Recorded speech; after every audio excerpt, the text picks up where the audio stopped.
Hello,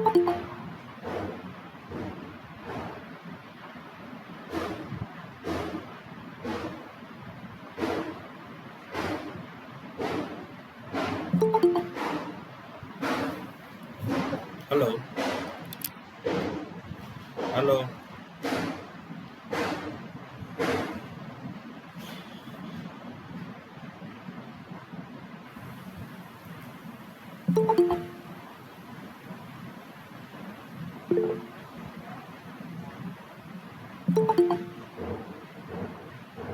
Hello. Good morning to everyone. Morning, morning. Am I audible? Shahjahan, Ayush, Sheetal, Pallavi, Rupesh, audible. Yes, Yes, sir. sir. Oh, so let's start with today's class. First, BCSL 043, as you everyone knows that the Java Programming Language Lab.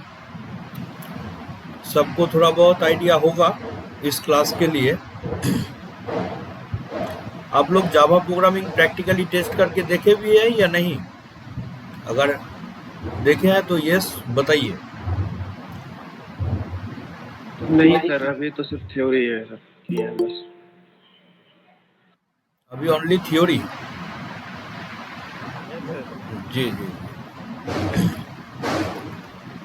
तो basic idea जो रहता है normally कोई भी programming language के लिए, तो आपको ये एक प्रोग्राम दिया जाएगा जिसको आप लोगों को एग्जीक्यूट करके रन करके उसका आउटपुट को शो करना है। अब जैसे कि किस टाइप का प्रोग्राम नॉर्मली पूछा जाता है, एक हो सकता है आपका एप्लीकेशन प्रोग्राम पूछा जाएगा, अदरवाइज एप्लेट प्रोग्राम पूछा जाएगा।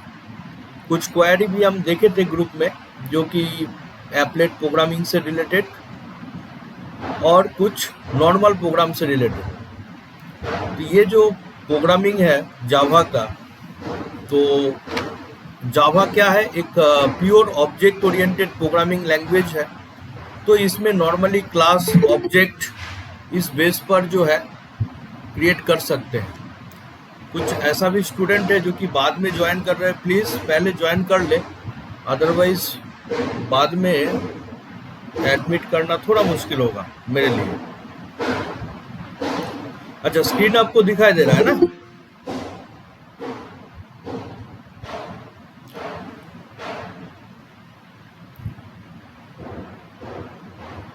एक मिनट।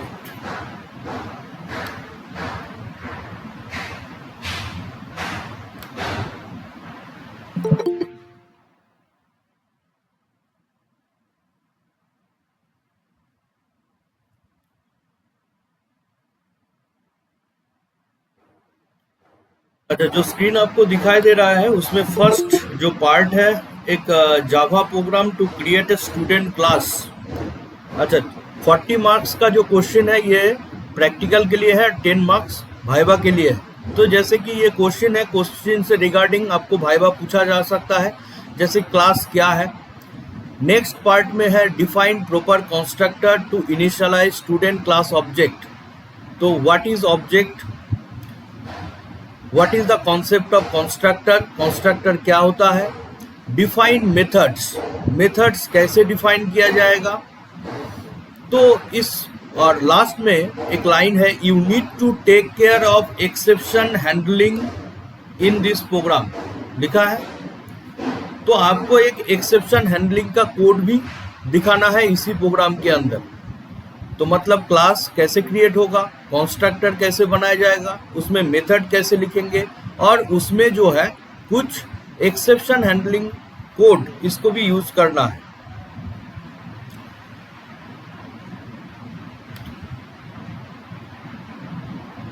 दूसरा अगर क्वेश्चन जाते हैं सेम टाइप का, write a Java program to create a simple calculator, the calculator should perform plus minus multiplication division etc.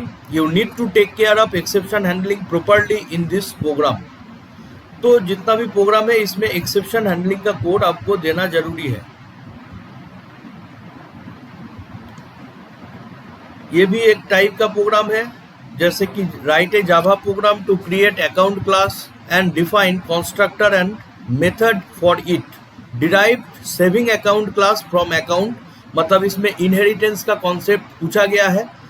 Derive करने के लिए जब भी कहा जाएगा मतलब आपको इनहेरिटेंस करना है। And override constructor of account class, make necessary assumptions wherever required, जहां पर जरूरत है वहां पर आप एजम्पशन ले सकते हैं। तो नॉर्मली इस टाइप का एक ही क्वेश्चन नॉर्मली सब क्वेश्चन पेपर में पूछा गया है ना। इसमें भी जो क्वेश्चन है, तो write a Java programme, create A shape class and derive square and circle class from the shape class, define appropriate constructor for all the three classes, define a method area to calculate the area of circle and square in respective class, assume pi equal to 3.14 and declare it as a final variable in the circle class। तो पहले question paper को fully आप पढ़ लीजिएगा जब भी आप attempt करने के लिए जाते हैं। अब यहाँ पर जो है हम एक सैम्पल प्रोग्राम आपको करके दिखाएंगे। तो इसके लिए हम ऑनलाइन जावा कंपाइलर को ले लेते हैं। अगर आपके पास JDK इंस्टॉल्ड है तो उसमें भी आप रन करके देख सकते हैं, बट एप्लेट प्रोग्राम जो है हायर वर्जन में एग्जीक्यूट नहीं करेगा, उसके लिए मिनिमम वर्जन 1.5 होना चाहिए। तो यहाँ पर देखिए बाय डिफॉल्ट हमको एक पार्ट दिया गया है। स्ट्रक्चर क्या है, क्लास नेम, तो कोई भी एक क्लास नेम है, public static void main string argument, और इसके अंदर अगर नॉर्मली इस प्रोग्राम को हम लोग एग्जीक्यूट करते हैं तो हमको क्या दिखाएगा, जो आउटपुट जो है system.out.println, इसमें जो लिखा रहेगा वही प्रिंट करके दिखा रहा है। तो हम क्या करते हैं, इसको हम हटा देते हैं। अब क्लास और ऑब्जेक्ट जब भी आप बनाते हैं तो जिस टाइप का क्लास आपको बनाना है तो यहाँ पर क्लास देकर उस क्लास का नाम लिख दीजिए। सपोज ये जो क्वेश्चन था आपको स्क्रीन दिखाई दे रहा है या नहीं? यस सर जी, तो हम इसी में से कॉपी कर रहे हैं, write a Java program to create student class. तो स्टूडेंट को हम कॉपी करके लिख दिए हैं स्टूडेंट क्लास। क्लियर? अब क्या करना है, define proper constructor to initialise student class object. तो कंस्ट्रक्टर क्या होता है, constructor is a special member function which has the same name as the class name. तो क्लास नेम जो है उसी नाम का एक हम कंस्ट्रक्टर डिफाइन करते हैं। तो एक मेंबर फंक्शन हमने डिफाइन किए, तो जो क्लास नेम होगा उसी नाम से आप एक मेथड को तैयार कर लीजिए, दैट इज कंस्ट्रक्टर हो गया। अच्छा, define method to get detail of any student, like क्या क्या होना चाहिए, name, address, program of study, age. तो मेरे हिसाब से इसमें टोटल कितना डेटा मेंबर है, वेरिएबल कितना है, 4 है। तो इसको हम पहले डिफाइन कर देते हैं। स्ट्रिंग टाइप वेरिएबल से नेम, नेक्स्ट क्या है, एड्रेस। तो एड्रेस भी स्ट्रिंग टाइप ही होगा।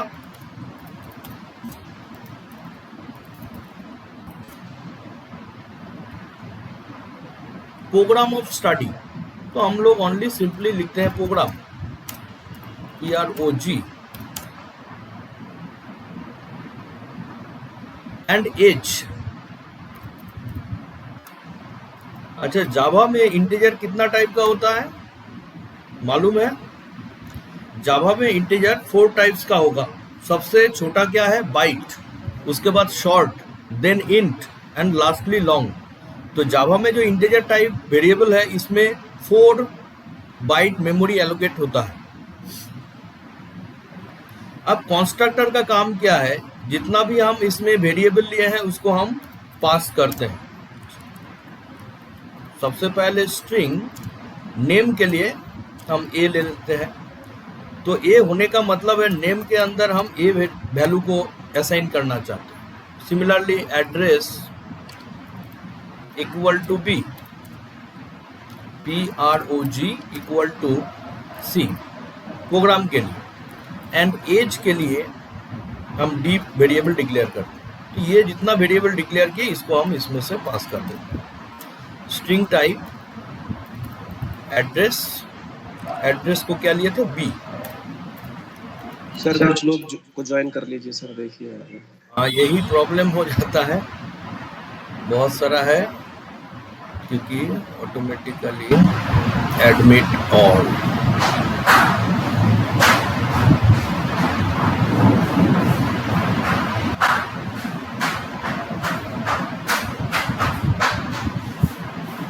आ गया सब, इसलिए हम बोल रहे थे जो पहले थोड़ा ज्वाइन कर लीजिएगा, बेटर रहता है।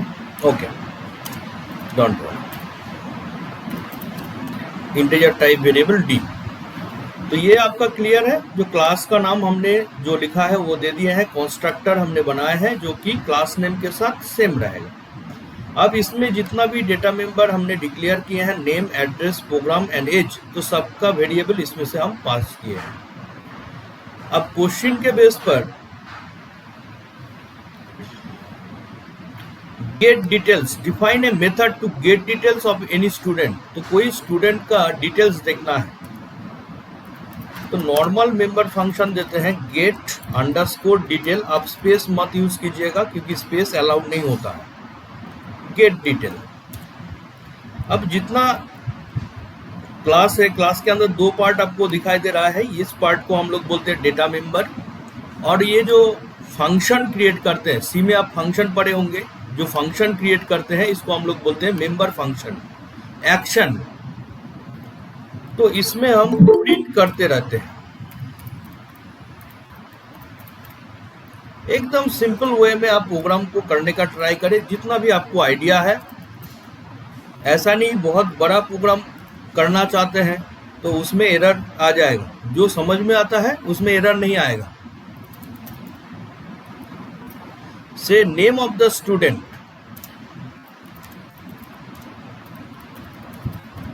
क्लियर, तो हम नेम को प्रिंट कर दिए। तो इसी वे में एड्रेस को भी प्रिंट कर सकते हैं, प्रोग्राम को भी प्रिंट कर सकते हैं, या एज को भी प्रिंट कर सकते हैं।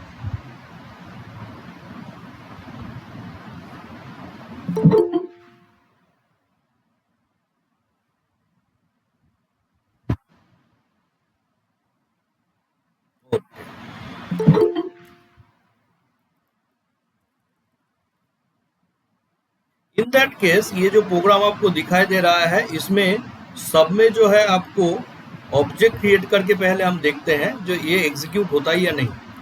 आप थोड़ा थोड़ा करते जाइए और उसको एग्जीक्यूट कीजिए। तो जैसे ये क्लास है, अभी हेलो वर्ल्ड जो क्लास है इसके अंदर मेन मेथड है। तो we want to create the object of the student class within the class hello world. So how to create a object in Java? To create an object in Java, first of all write the class name, that is student. Mention the object. Say S1 is the name of the object. New keyword is used to allocate the memory for the object S1. New keyword इसलिए use करते हैं जो कि S1 जो object है उसके लिए memory allocate किया जाए। अब जब आप कंस्ट्रक्टर यूज करते हैं तो ऑटोमेटिकली इसमें वैल्यू को पास कीजिएगा, क्योंकि आपका स्पेशल कंस्ट्रक्टर जो मेथड है ऑटोमेटिकली इनिशियलाइज हो जाएगा। तो सबसे पहले नेम सैम, एड्रेस से दिल्ली, प्रोग्राम से BCA, and age suppose 22। Clear? तो मेरा ये जो S1 ऑब्जेक्ट है तो ऑटोमेटिकली ये चार वैल्यू पास करने से ऑटोमेटिकली A, B, C और D के अंदर जाएगा, और A और B, C का D का value data member name, address, program और एज में जाएगा। You can create many more object from a single class. तो जैसे S1 करके एक ऑब्जेक्ट बना है, आप S2 करके बना सकते हैं by using a new value. Now S1 dot get underscore detail, तो object name dot method name.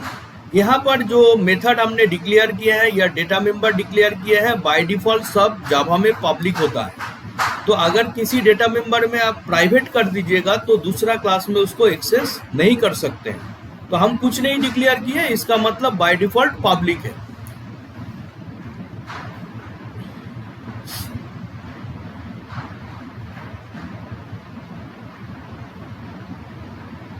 अच्छा, इसमें कोई स्पेलिंग मिस्टेक होगा, एड्रेस ना, ऊपर में हम लोग चेक कर लेते हैं, ADDRESS दिए थे, इसी के कारण इसमें एड्रेस का एरर आ रहा है। तो अगर आपको एरर आ भी जाता है, वो एरर को एक बार देख लीजिएगा किस टाइप का एरर है।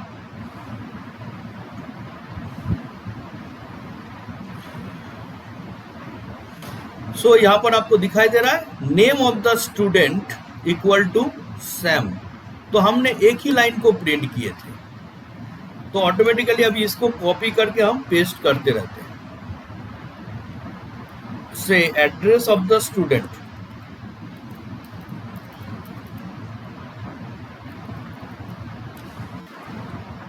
यहाँ पर जो प्लस सिंबल दिया जाता है एक्चुअली कॉन्केटिनेशन करने के लिए, जो ये इन्वर्टेड कोड के अंदर जो पार्ट है इसको हम लोग बोलते हैं स्ट्रिंग, प्लस ये जो डेटा मेंबर का वैल्यू है, सपोज दिल्ली करके वैल्यू दिया है, तो ऑटोमेटिकली आपको नेक्स्ट लाइन में जाएगा, 2 लाइन प्रिंट हो रहा है। तो ये 2 लाइन प्रिंट इसलिए हो रहा है क्योंकि इसमें ln करके लिखा है। यहाँ पर ln का मतलब है न्यू लाइन, जो कि आप /n देते थे सी प्रोग्रामिंग लैंग्वेज में। तो सिमिलर वे में फिर से हम कंट्रोल पेस्ट कर देते हैं, name address program of the student, I mention the variable name as prog, not program, as I declared earlier.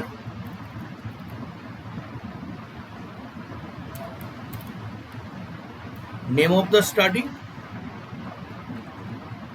and age of the student. Age of the student, the variable name is age.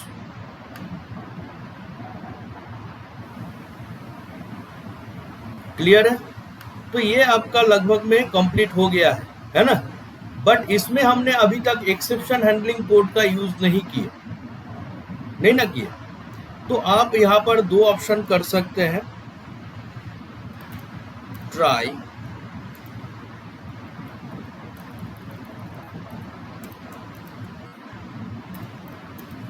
Catch. अगर आपको कोई exception के बारे में मालूम नहीं है तो डायरेक्ट आप एक्सेप्शन क्लास को दे दीजिए।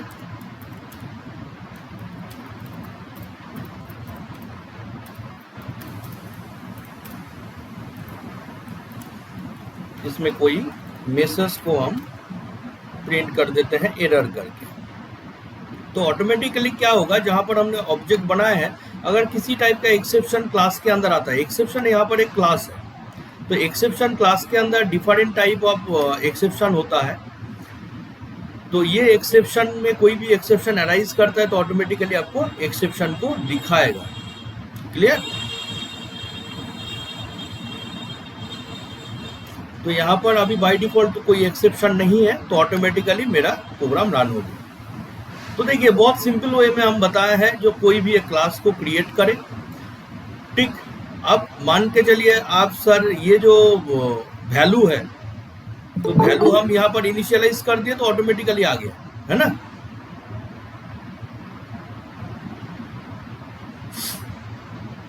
दिखाई दे रहा है प्रोग्राम आपको? यस सर जी, एकदम सिंपल वे में बनाइए जो कि ठीक रहेगा। अब जैसे कि S1 करके ऑब्जेक्ट दिए हैं, इसको अगर कॉपी करके फिर से हम पेस्ट करके दूसरा ऑब्जेक्ट के लिए देखना चाहते तो वो भी दिखा देगा। तो changing the name of the object S2, print the detail of S2 and write the name of the object age से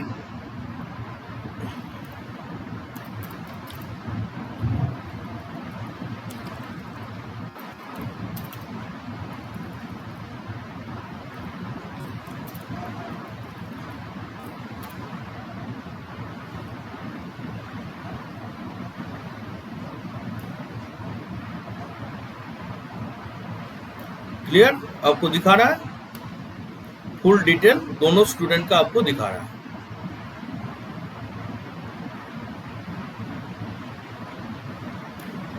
ये प्रोग्राम जो हमने बताया ये क्लियर है सबको? Yes sir. अगर किसी को कुछ देखिए, एक सिंपल प्रोग्राम पहले समझना जरूरी है।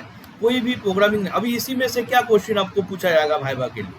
सबसे पहले क्लास क्या होता है? Sir what is class? तो एकदम सिंपल में अगर बताया है, class is a collection of objects that display the same type of behavior.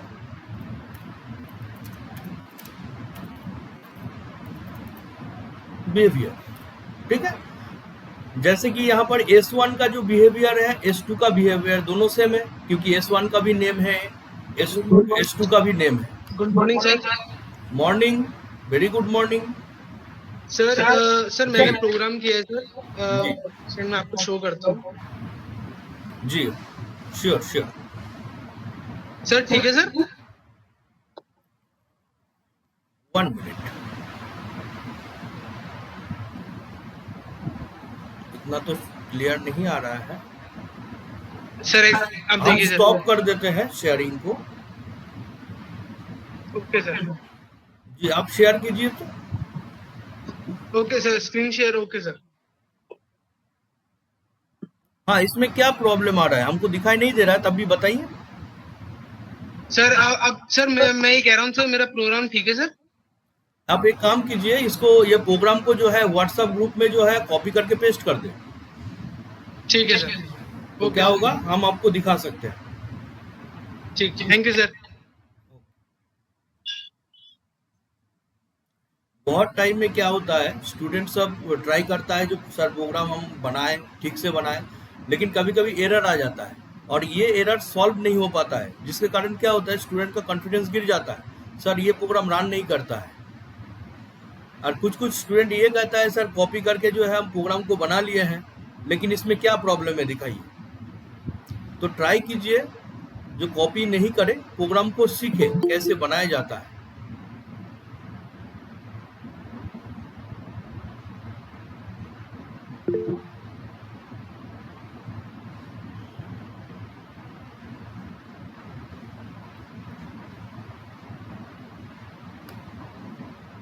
और किसी का कोई डाउट है तो पूछिए, उसके बाद हम लोग इसमें चले जाएंगे, एप्लेट प्रोग्राम एक दिखा देंगे। सर ये कोड जो है वो ग्रुप में शेयर कर दीजिएगा। Of course. और देखिए, ये इसके साथ साथ जब भी प्रोग्राम लिखे तो उसके साथ साथ भाइवा का भी तैयारी कर ले, क्योंकि आपको कॉपी में भी लिखना है और उसको जो है बताना भी है आप कैसे किए हैं। अच्छा सर। जी सर एक क्लास में सर सेम नेम का ऑब्जेक्ट बना सकते हैं? एक क्लास का सेम ऑब्जेक्ट माने नेम, ऑब्जेक्ट का नेम सेम होगा। यस। एक क्लास का सेम ऑब्जेक्ट नहीं होगा, उसमें अलग करना पड़ेगा सर, अलग अलग नाम डालना होगा। अभी अगर एक ही नाम का ऑब्जेक्ट लेना चाहते तो डिफरेंट क्लास का कीजिए, बट सेम क्लास का मत कीजिए। ठीक है सर।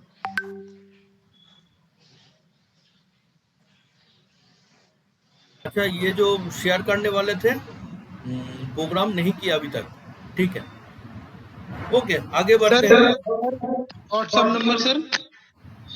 ये जो ग्रुप में आप ज्वाइन किए थे वही नंबर है, उसी में शेयर करें,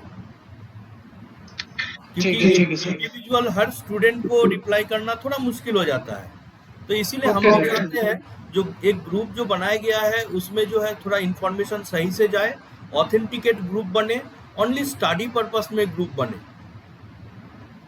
ओके सर। जी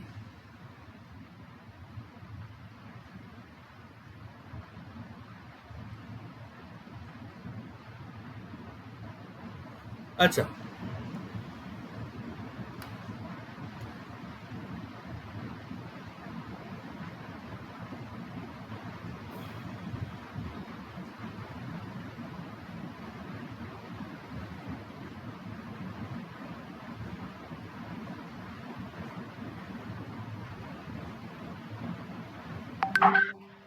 ये प्रोग्राम आपको दिखाई दे रहा है?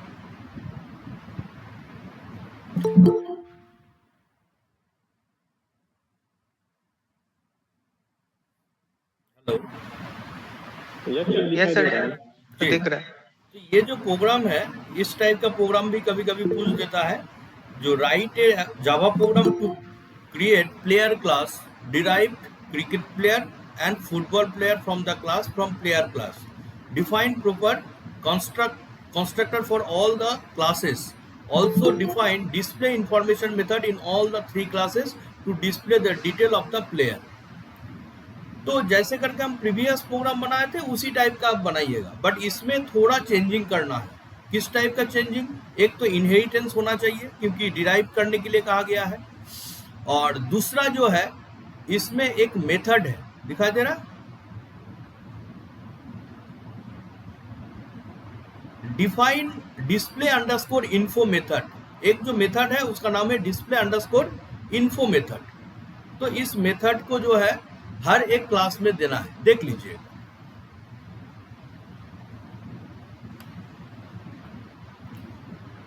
तो हम इसी में चेंजिंग करते हैं।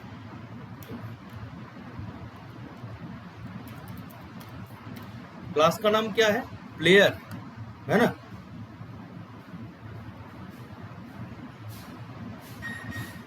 हमको मेथड देने के लिए बोला गया है डिस्प्ले अंडरस्कोर इन्फो से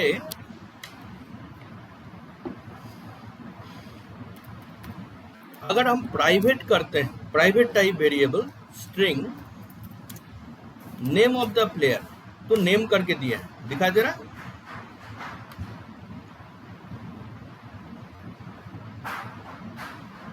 ठीक से थोड़ा फॉलो करें।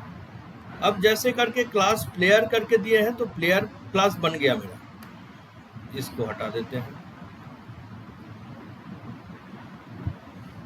अब फिर से क्वेश्चन में जाते हैं। डिराइव करने के लिए बोला गया है क्रिकेट प्लेयर,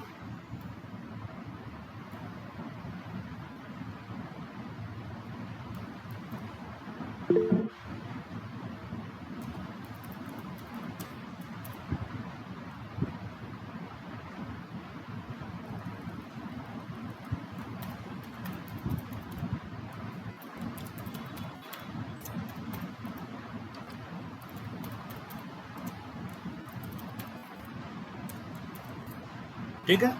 तो इस वे में आप इनहेरिट कर सकते हैं। कोई भी क्लास का नाम लिखे, extend, extend keyword is use to inherit the other class. तो here the other class player, जिसको हम लोग बेस क्लास भी बोलते हैं या सुपर क्लास बोलते हैं, और जो नया क्लास बनता है उसको हम लोग बोलते हैं डिराइव्ड क्लास।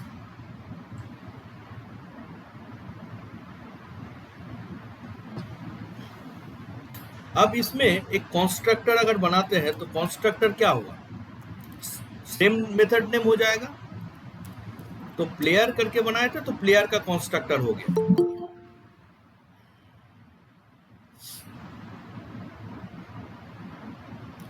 ओके, तो क्रिकेट प्लेयर जैसे करके बनाए हैं, और एक क्या है? Football player. तो सेम क्लास को हम कॉपी कर देंगे। पहले हम इसका कंस्ट्रक्टर बना देते हैं। क्रिकेट अंडरस्कोर प्लेयर, ये आपका कंस्ट्रक्टर हो गया है। इसमें भी रहेगा display information,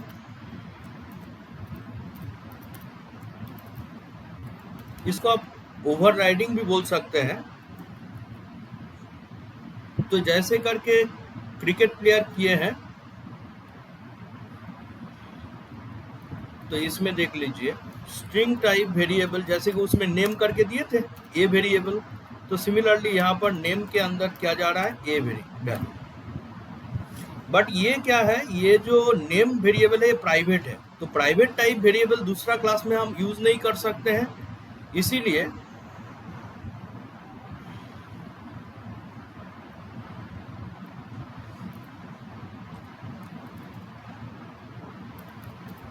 string type very method gate name, gate name method का नाम है। अब इसमें से हम लिख रहे हैं रिटर्न नेम। तो प्राइवेट डेटा मेंबर जब भी डिक्लेयर करते हैं तो ऑटोमेटिकली फिर इसको दूसरा क्लास में यूज करने के लिए दूसरा एक मेथड का हेल्प लेना पड़ेगा, जिसमें ये नेम जो वेरिएबल है इसको आप यूज कर सकते हैं। अब देख लीजिए यहाँ पर system dot out dot print LN,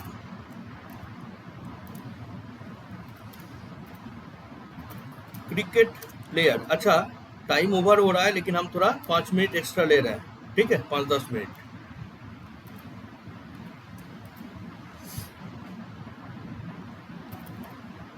gate underscore name, देखो यहाँ पर मेथड को हम यूज किए। इसमें यूज करने का मतलब डायरेक्ट हम नेम नहीं देख सकते हैं। अच्छा, अब कंस्ट्रक्टर जब लिया गया है तो कंस्ट्रक्टर में तो वेरिएबल पास किया गया है, फिर इसमें इनहेरिटेंस भी ऑप्शन है, तो हमको यहाँ पर एक कीवर्ड का यूज करना पड़ेगा जिसका नाम है सुपर। सपोज इसमें स्ट्रिंग टाइप वेरिएबल एक्स दिए, तो सुपर एक्स लिखने का मतलब है इसका जो पेरेंट क्लास में कंस्ट्रक्टर है उसमें नेम का वैल्यू सेट हो जाएगा। यहाँ पर एक्स का वैल्यू कहाँ पर आएगा, ए में आएगा, और ए का वैल्यू से नेम का वैल्यू सेट हो जाएगा। तो ये काइंड ऑफ पॉलीमॉर्फिज्म का प्रोग्राम है। तो इसमें डिस्प्ले मेथड में हमको ज्यादा कुछ करने का जरूरत नहीं है, ब्लैंक है।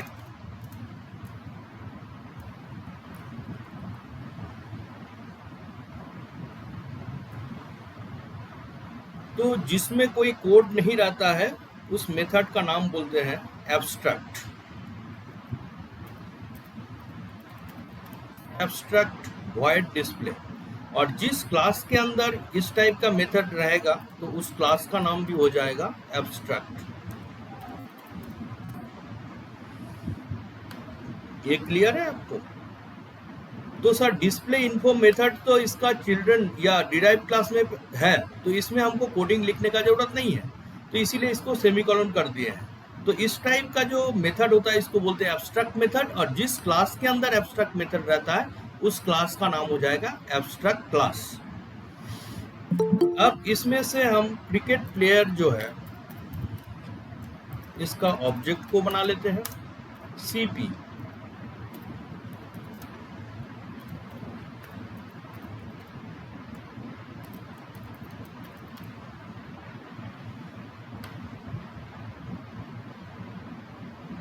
अब इसमें कंस्ट्रक्टर है,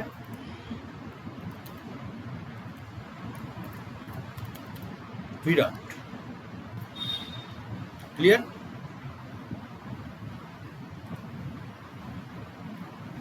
मेन क्लास क्या था आपका? प्लेयर क्लास था। सपोज पी करके लिखे हैं तो एज ए पी रेफरेंस हम लोग यूज करेंगे, P equal to CP. Now P dot display underscore info, तो एक्चुअली ये किसको प्रिंट करेगा? क्योंकि क्रिकेट प्लेयर का जो ऑब्जेक्ट है इसको हम पी के अंदर डाल दिए हैं, तो पी डॉट डिस्प्ले इन्फो तो ऑटोमेटिकली इसका जो नेम है उसको आपको दिखाएगा। ये स्ट्रक्चर है प्रोग्राम का किसका?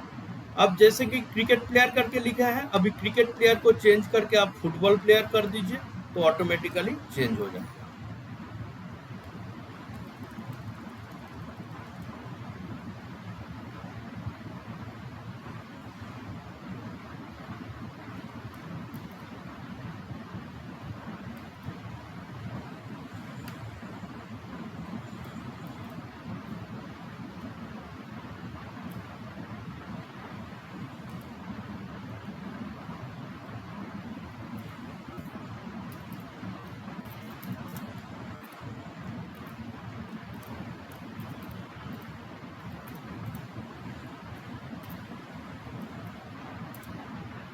P equal to FP. Now P dot display. Sir print वाले में भी चेंज करिए सर, हाँ, सिस्टम डॉट आउट प्रिंट। यहाँ पर हो जाएगा फुटबॉल प्लेयर ना। क्लियर है? तो ये जो प्रोग्राम है इसमें इनहेरिटेंस भी है, पॉलीमॉर्फिज्म भी है। पॉलीमॉर्फिज्म कहाँ पर है? जैसे कि एब्स्ट्रैक्ट क्लास का यूज किया है।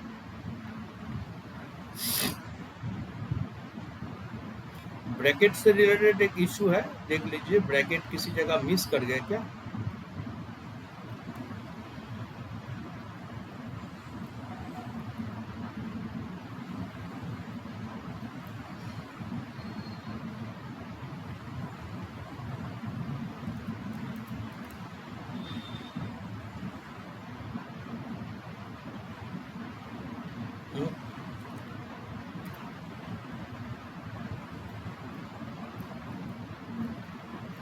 वन टू, ये कंप्लीट हो गया। ठीक, दूसरा जो है कंस्ट्रक्टर का यूज किए हैं, फुटबॉल प्लेयर, ये भी कंप्लीट हो गया। अब आते हैं इसमें, तो इसमें दो होगा ना, एक मेन मेथड के लिए होगा, दिखाई दे रहा है आपको आंसर। क्रिकेट प्लेयर जो कि विराट करके दिखा रहा है और फुटबॉल प्लेयर एक भूटिया करके दिखा रहा है। तो ये एक सिंपल क्वेश्चन है जो कि आपको इससे रिगार्डिंग हेल्प मिल सकता है, जो सर इनहेरिटेंस का जब प्रोग्राम करेंगे तो आपको कैसे करना है, जब भी आपको डिराइव करने के लिए कहा जाएगा तब इस प्रोग्राम का यूज आप कर सकते हैं। क्लियर है?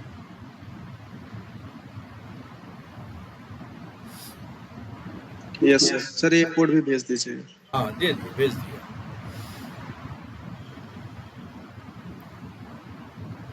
तो इस टाइप का प्रोग्राम, जैसे हमने दो प्रोग्राम आपको दिखाया है, तो थोड़ा आइडिया होगा जो सर हमको जावा का प्रोग्राम कैसे एग्जीक्यूट करना है। अगर मान लीजिए आप कमांड प्रॉम्प्ट में करना चाहते हैं तो कमांड प्रॉम्प्ट से भी कर सकते हैं। उसके लिए जब कंपाइल करते हैं पहले की प्रोग्राम को सेव कर लीजिएगा बाय यूजिंग द नेम। जैसे जिस क्लास के अंदर मेन मेथड रहेगा, इस मेथड किस क्लास के अंदर, हेलो वर्ल्ड, तो हेलो वर्ल्ड डॉट जावा करके पहले प्रोग्राम को सेव कर लीजिए नोटपैड में लिखने के बाद। देन जो है इसको कंपाइल करने के लिए जावा सी का यूज करते हैं, तो जावा सी क्लास नेम डॉट जावा, उसके बाद एग्जीक्यूट करना है, तब जाके आपको लिखना है जावा, उसके बाद जो क्लास नेम है एंटर, तो ऑटोमेटिकली आपको दिखाएगा। ओके सर मैंने एक सवाल भेजा है। जी हेलो जी जी, सर, मैंने एक प्रोग्राम भेजा है, एक एरर आ रहा है। कहाँ भेजे हैं सर? ग्रुप में सर, ग्रुप में भेजे हैं सर। ये दिखा,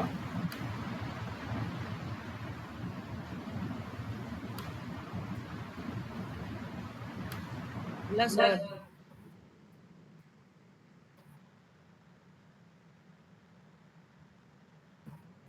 नहीं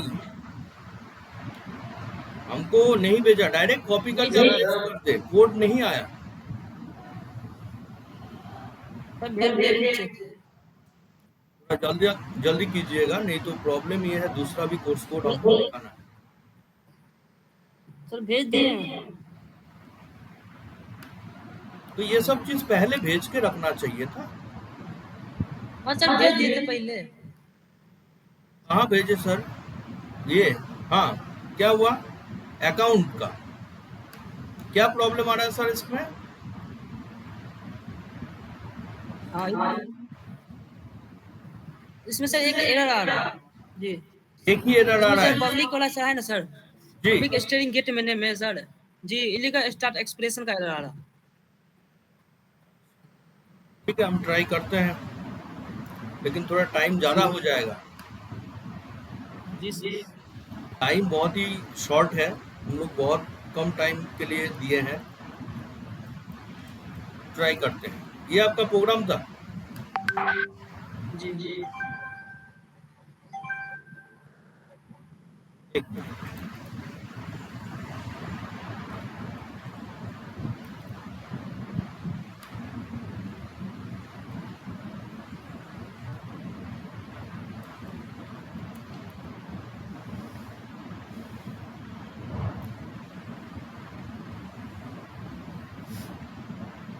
हाँ इसमें एक एरर है, सेविंग्स अकाउंट करके जो आप लिखे हैं, सर अगर सेविंग्स अकाउंट का ए स्मॉल है, दिखाई दे रहा है आपको? आपको हम बोले हैं क्लास नेम जो होगा उसी के रिगार्डिंग आपका कंस्ट्रक्टर का नाम होगा, but both the name are different. Sir अभी लीव कर जाए? अच्छा, नेक्स्ट क्लास कितने बजे से? इसी के साथ है ना?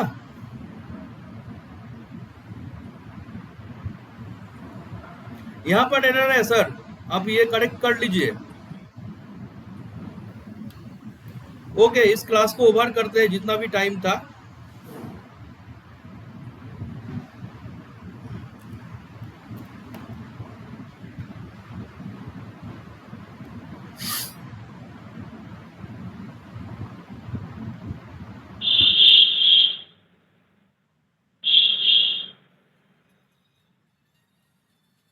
सर एक एप्लेट का प्रोग्राम दिखा देते हैं। हाँ यार सही बोले। जी बताओ क्या? सर जावा एप्लेट सर किसमें चलेगी? सर थोड़ा ये मैडम थोड़ा बाद में फोन कीजिएगा क्योंकि क्लास में है, ठीक है? एक घंटा 2 घंटे के बाद कॉल करें।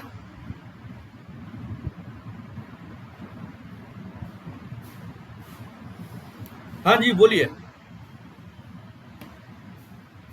Hello sir Java applet sir कौन से जावा वर्जन पे सर वर्क करेगा?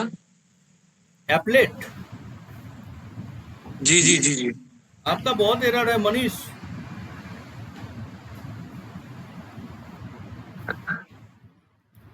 अब कोई भी वर्जन में ये सब प्रोग्राम एग्जीक्यूट हो जाएगा जावा के लिए, बट एप्लेट प्रोग्राम जो है 1.6 के बाद से नहीं करता है, उसको हटा दिया गया है। एप्लेट को उस जगह पर स्विंग को लाया गया है।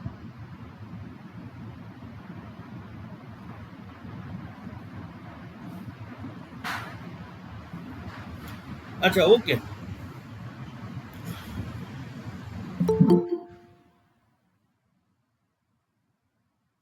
अच्छा नेक्स्ट जो पार्ट है इसी के साथ हम कंटिन्यू करना चाहेंगे। BCSL 044 है ना? Yes yes.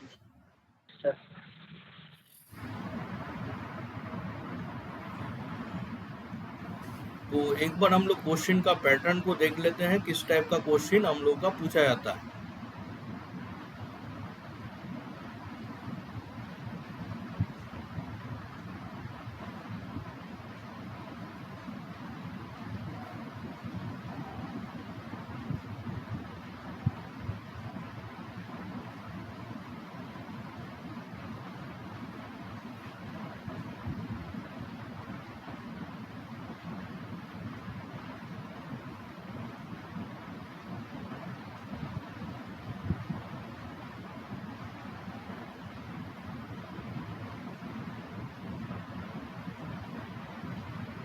तभी ट्राई किए हैं जितना हो सकता है इस टाइम के अंदर 2 प्रोग्राम कम से कम दिखा दिए हैं।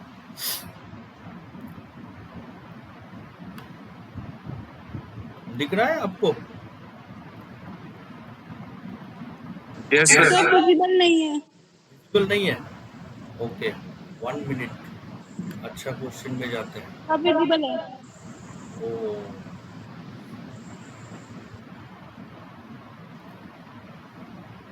ये दिखाई दे रहा? Yes sir. दिख रहा है सर? तो दिख रहा है। पेपर है शायद दिसंबर 2014 का है, स्टैटिस्टिकल टेक्निक लैब। तो ये जो फर्स्ट क्वेश्चन सर का थोड़ा लेटेस्ट वाला करवा दीजिए। जी बोलिए।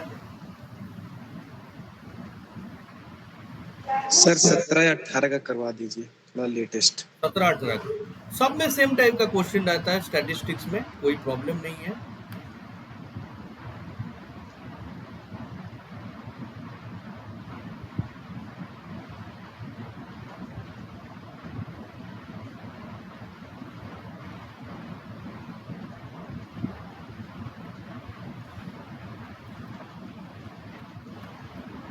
दिख रहा है?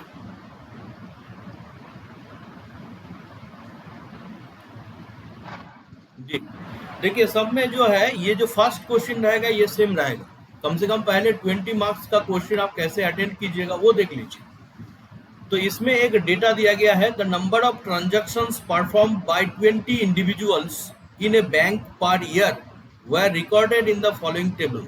तो number of transaction per year में 20 इंडिविजुअल्स मतलब 20 पर्सनालिटी के लिए पूछा गया है। Hello, morning.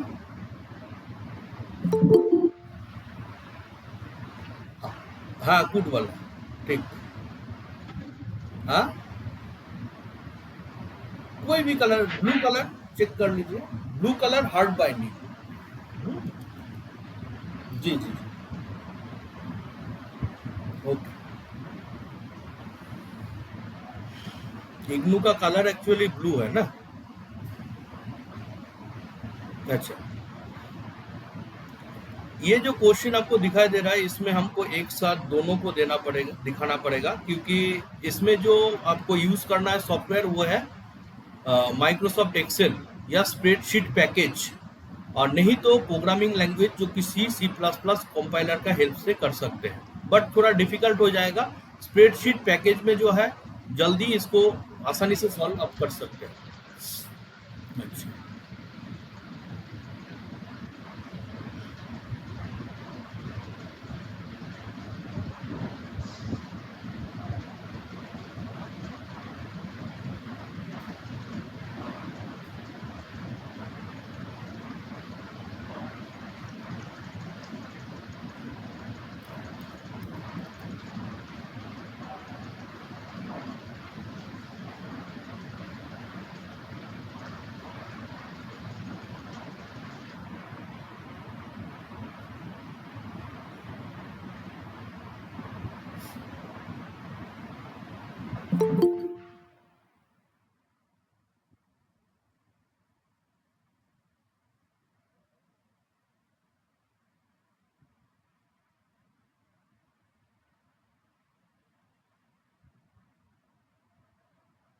दिख रहा है ना?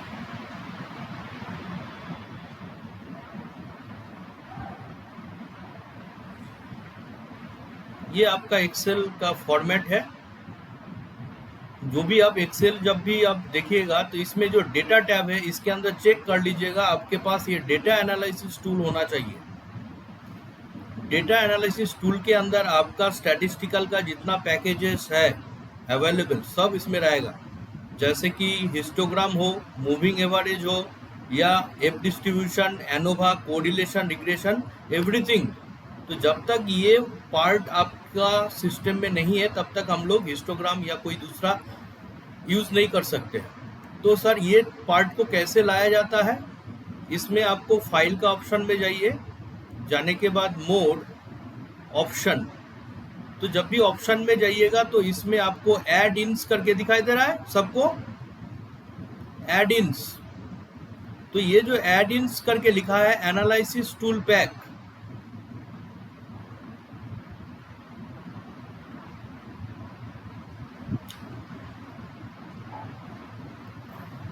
तो एनालिसिस टूल पैक जितना है ये पार्ट जो है आपको एक्टिव करना है। तो जब वो कीजिएगा तभी जो है उसको सर स्टक हो गया, स्किप हो गया। अच्छा ठीक, सर, स्टक हो रहा है। एक्चुअली इतना सारा स्क्रीन है, इसकी वजह से हो सकता है। सर आपकी वॉइस भी ब्रेक हो रही है। Hello, am I audible? Hello, sir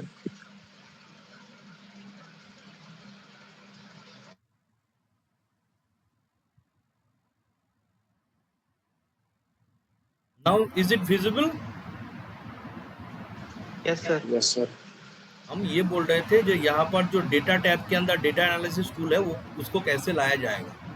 तो फाइल में जाइए, मोड, अगर आपके पास नहीं है या आपका मशीन में इंस्टॉल नहीं है तो इसमें एक्सेल ऑप्शन के अंदर ऐड इन्स में एनालिसिस टूल पैक को क्लिक करके गो ऑप्शन में क्लिक कीजिएगा, तो ऑटोमेटिकली इसमें जितना भी चेक बॉक्स है इसको क्लिक करने के बाद ओके में क्लिक कर दीजिए, ऑटोमेटिकली ये डेटा एनालिसिस पैक आ जाएगा। ठीक है, अब इसमें क्या है, हम जो डेटा इसमें आपको दिखाई दे रहा है, दोनों स्क्रीन दिखाई दे रहा है आपको? Yes, sir. जी। तो क्योंकि डेटा को हमको एंट्री करना पड़ेगा 1 बाय 1, तो हमने क्या किया, दोनों स्क्रीन को जो है एक साथ कर दिया।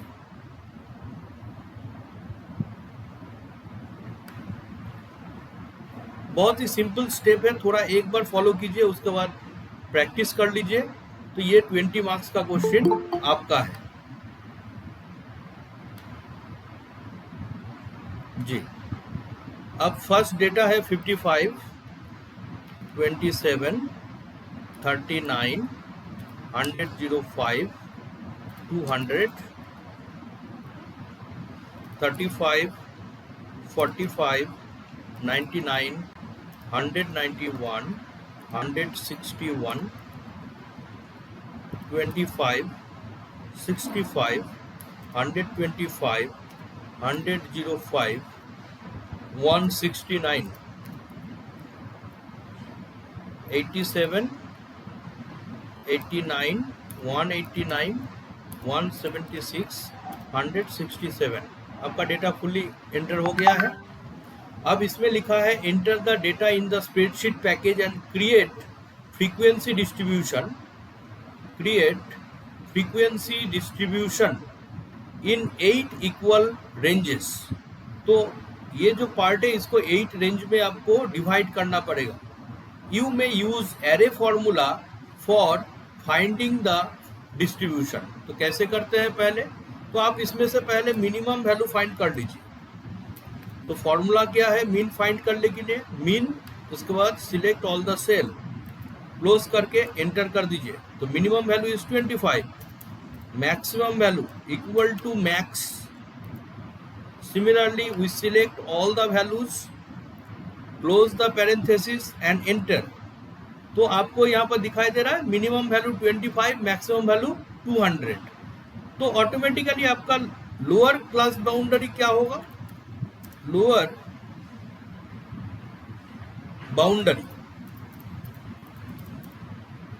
दो बाउंड्री में हम लोग डिवाइड करेंगे हर एक क्लास को, एक लोअर बाउंड्री और एक अपर बाउंड्री। हम इसी में करके दिखाते। तो जैसे कि 0 से लेकर 25, 25 से लेकर 50 है ना, तो 25 करके हम इंटरवल रखे हैं। तो हमको टोटल कितना करना है, मैक्सिमम वैल्यू कितना है 200 है ना। तो ऑटोमेटिकली इसमें अगर ड्रैग कीजिएगा तो ऑटोमेटिकली कितना ग्रुप में डिवाइड हो गया। तो इसमें देखिए टोटल कितना क्लास है, 0 से 25, एक 25 से 50, तो सबका क्लास इंटरवल सेम है 75 से 100। तो ये आपको अपने बेस पर इसको तैयार करना है, लोअर बाउंड्री और अपर बाउंड्री। अभी इसके साथ साथ डिस्ट्रीब्यूशन बनाने के लिए आपको फाइंड क्या करना है, फ्रीक्वेंसी। फ्रीक्वेंसी को फाइंड करने के लिए आपको फॉर्मूला यूज करना पड़ेगा। कैसे कीजिएगा, इसको ठीक से देखिए। पहले सिलेक्ट द सेल, जो भी फ्रीक्वेंसी कॉलम में है हम सिलेक्ट किए हैं। यहाँ पर अभी तक सिलेक्ट किए हैं D10 से लेकर D17 तक, दिखाई दे रहा है आपको। Now go to the formula bar और एंटर द फॉर्मूला। हम फॉर्मूला बार कहाँ पर है, ये FX करके लिखा है, दैट इज फॉर्मूला बार। क्या लिखना है, equal to frequency parenthesis open. Now दो part is available, data array and bins array. Data array is the all the data, जितना भी डेटा है सबको एंटर करें, comma binary bins array, that is the upper boundary को select करना है। Clear करने के बाद क्लोजिंग पैरेंथेसिस दे दीजिए। उसके बाद एक साथ शिफ्ट, कंट्रोल और एंटर को प्रेस करना है। ये फॉर्मूला लिखने के बाद एंटर नहीं प्रेस करना है, क्या प्रेस करना है, शिफ्ट, कंट्रोल और एंटर एक साथ प्रेस करना है। तो जब भी आप एक साथ प्रेस कीजिएगा, देखिए यहाँ पर आपका फ्रीक्वेंसी का वैल्यू आ जाएगा। आप अगर चेक करना चाहते हैं जो टोटल फ्रीक्वेंसी आपका कितना है, तो इसको ऐड कर दे, आपको दिखाई देगा जो टोटल आपको 20 वैल्यू दिया गया था, टोटल फ्रीक्वेंसी आपका 20 आएगा। क्लियर है। तो ये जो फर्स्ट पार्ट हमने कंप्लीट किया है, तो ये आपका हो गया फ्रीक्वेंसी डिस्ट्रीब्यूशन। क्या समझे, ये 8 मार्क्स का क्वेश्चन आपका कंप्लीट हो गया।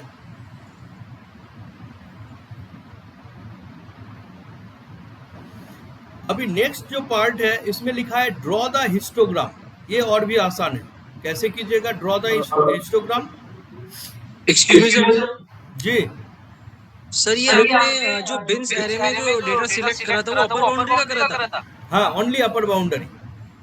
आप इसको सिलेक्ट करने के बाद फॉर्मूला फिर से देख सकते हो, C10 से लेकर C17, तो ओनली अपर बाउंड्री का जो वैल्यू है उसी को सिलेक्ट करना है। ठीक है, ओके। अभी हम लोग हिस्टोग्राम को बनाते हैं। हिस्टोग्राम बनाने के लिए आपको पहले डेटा, उसके बाद डेटा एनालिसिस, इसमें क्लिक करना है। उसमें आपको ऑप्शन आएगा हिस्टोग्राम, इसको सिलेक्ट करने के बाद ओके करें। अब देखिए इसमें क्या लिखा है, इनपुट रेंज। इनपुट रेंज में क्या डालना है, जितना भी वैल्यू आपका है जो हम एंटर किए थे। बिन्स रेंज, तो फिर से बिन्स रेंज में क्या करना है, अपर क्लास बाउंड्री को डालना है।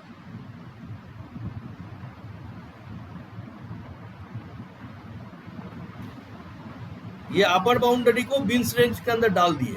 लेवल में टिक आउट नहीं करना है क्योंकि वो हम सिलेक्ट नहीं किए थे। आउटपुट रेंज को सिलेक्ट करना है।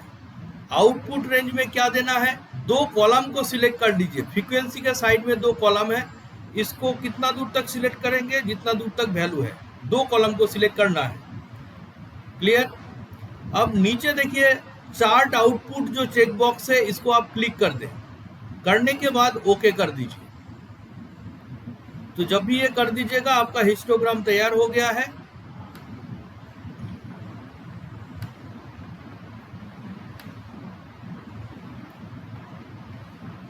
इसको थोड़ा साइड करते हैं तो आपको हिस्टोग्राम इस टाइप का ऑटोमेटिकली चार्ट में आ जाएगा। अब इसमें एक चीज करना है, क्योंकि ये बीच में जो गैप है इसको रिड्यूस करना है, तो राइट क्लिक करके इसमें फॉर्मेट डेटा सीरीज में जाइए। जाने के बाद गैप का जो विड्थ है उसको 0% कर दीजिए। क्लियर? तो गैप का विड्थ जब भी 0% हो जाएगा सब एक साथ हो जाएगा। अभी इसका फील कलर को भी आप दे सकते हैं। जैसे कि हम इसमें पैटर्न से रिलेटेड या पिक्चर टेक्सचर फील कलर दे दिए हैं। बॉर्डर को आप सिलेक्ट कर लीजिएगा। हम रेड कलर सिलेक्ट कर रहे हैं बॉर्डर के लिए, और इसका विड्थ को भी आप चेंज कर दीजिए। क्लियर? तो ये आपका हो गया हिस्टोग्राम, दिखाई दे रहा है।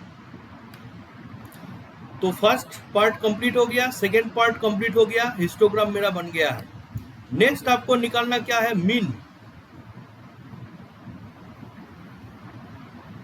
Mean and standard deviation. तो सर मीन और स्टैंडर्ड डेविएशन कैसे निकालेंगे?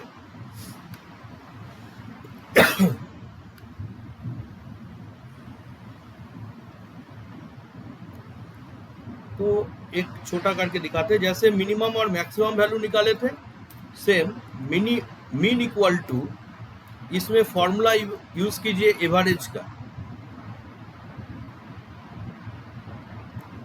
तो एवरेज करने के बाद आपको मीन का वैल्यू आ जाएगा। और स्टैंडर्ड डेविएशन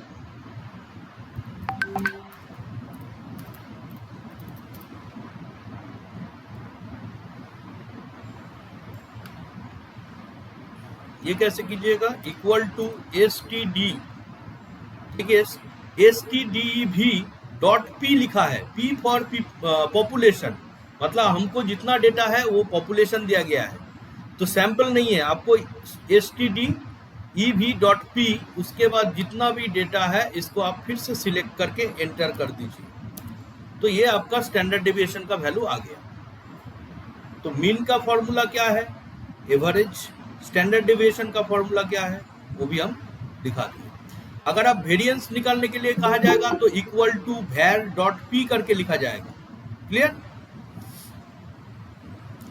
लास्ट पार्ट जो है, find the relative frequency distribution for the frequency distribution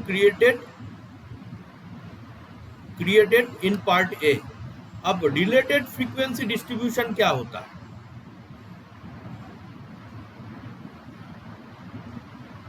relative frequency distribution actually हमको परसेंटेज में लिखना पड़ेगा।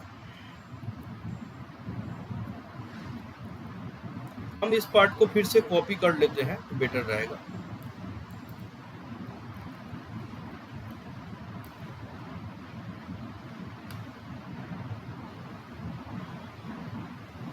अब यहाँ पर एक कॉलम हम बना देते हैं relative frequency distribution. Relative frequency distribution. अभी इसका फॉर्मूला एक्चुअली होता क्या है, ये जो फ्रीक्वेंसी का वैल्यू है divided by total frequency. Total frequency मेरा कितना था 20, तो D20 बाई D18 कर दिए तो 0.25 ऐसे करके आते जाएगा टोटल जितना भी है।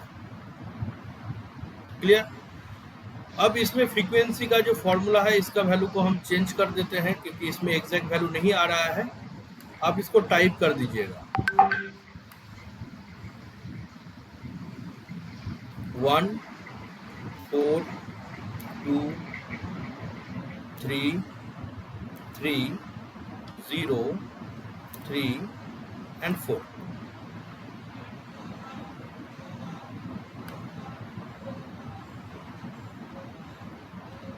जिसमें वैल्यू नहीं दिख रहा है तो उस फॉर्मूला को यूज करें डिवाइडेड बाय 20।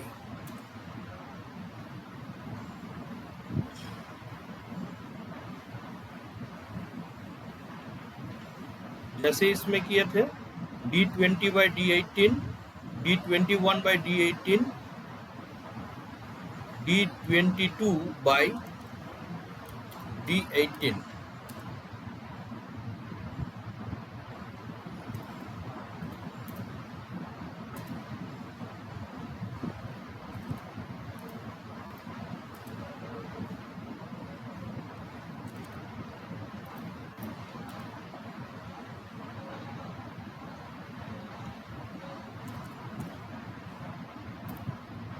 मतलब आपको क्या दिखाना है, टोटल वैल्यू को डिवाइड करना है जितना फ्रीक्वेंसी रहेगा। D27 बाई D18, इसमें D18 में मेरा टोटल वैल्यू था 20, इसीलिए उसी से हम डिवाइड करना चाहते हैं।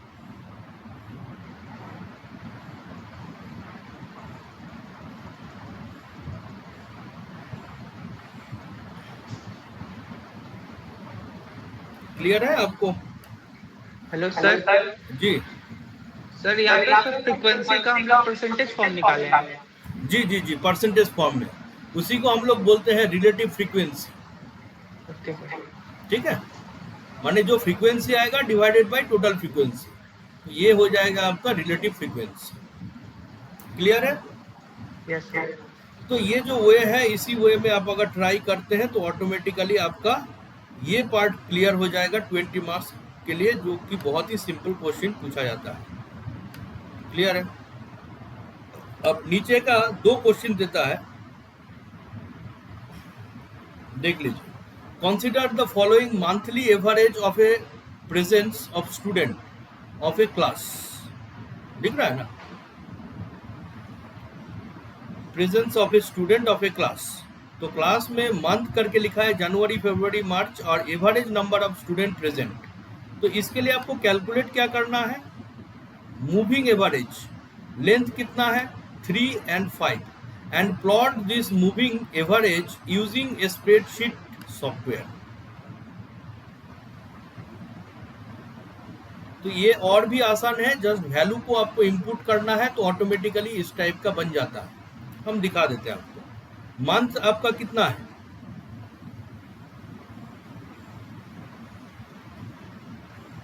अच्छा हम शीट 2 में चले जाते हैं। दूसरा शीट में एक लिखा है मंथ और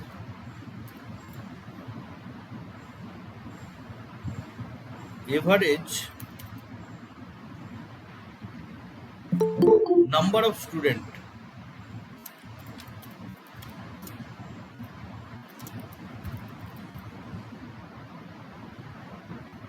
average number of student present.